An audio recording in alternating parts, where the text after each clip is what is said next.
बिस्मिल्लाहिर्रहमानिर्रहीम। अस्सलाम वालेकुम। फैसलाबाद में पेश आए इस वाक़े को देखिए कि ये एक कोल्ड ड्रिंक से भरा हुआ ट्रक है जिसका मालिक वहां पे मौजूद नहीं है, और इतने सारे लोग उस पर धावा बोल देते हैं और उन कोल्ड ड्रिंक्स को नोच कर ले जाते हैं। ये बिल्कुल ऐसे ही है जैसे कोई चील कौवे नोच कर ले जाते हैं। जरा सोचिए कि हम इखलाकी पस्ती के इतने निचले दर्जे तक पहुंच चुके हैं कि हम जरा भी नहीं सोचते कि हम अपने मुसलमान भाई का माल नोच रहे हैं। क्या हमें वो हदीस याद नहीं है कि रसूलुल्लाह सल्लल्लाहु अलैहि वसल्लम ने फरमाया कि एक मुसलमान का माल, जान और इज्जत दूसरे मुसलमान के लिए हराम है।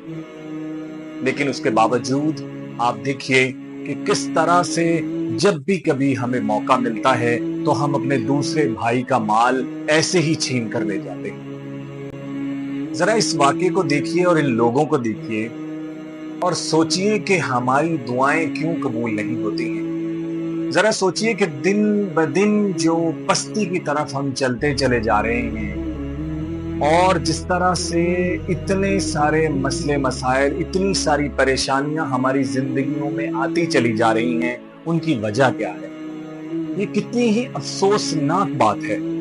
इसकी सबसे बड़ी वजह यह है कि हम कुरान और सुन्नत से बहुत दूर हैं, क्योंकि जब तक हमें अल्लाह तबारक व तआला का खौफ और डर नहीं होगा, जब तक उसका तारुफ नहीं होगा, तब तक हम ऐसे काम नहीं छोड़ सकते, क्योंकि वो खौफ ही है जो हमें इन तमाम किस्म की बुराइयों से बचा सकता है। जरा इन लोगों को देखिए और अपने उस मुसलमान भाई को देखिए कि जब वो इतना नुकसान देखेगा तो उसके दिल पर क्या गुजरेगी। क्या हमने सोचा है कि इस मुसलमान भाई की जगह हम भी हो सकते हैं? हमारा भी इतना बड़ा नुकसान हो सकता है। क्या एज ए मुस्लिम हमें ये ज़ेब देता है कि हम अपने दूसरे मुसलमान भाई को नुकसान पहुंचाएं? रसूलुल्लाह सल्लल्लाहु अलैहि वसल्लम के फरमान के मुताबिक एक मुसलमान का माल, जान और इज्जत दूसरे मुसलमान के लिए हराम है।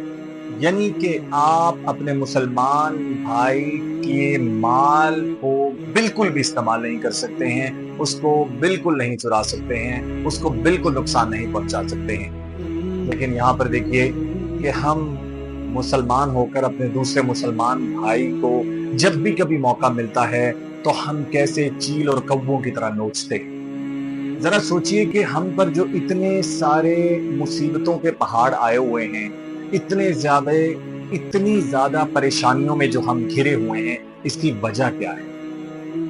अल्लाह तबारक व तआला हम सबको सीधे रास्ते पे चलने की तौफीक अता फरमाए। आमीन या रब्बुल आलमीन।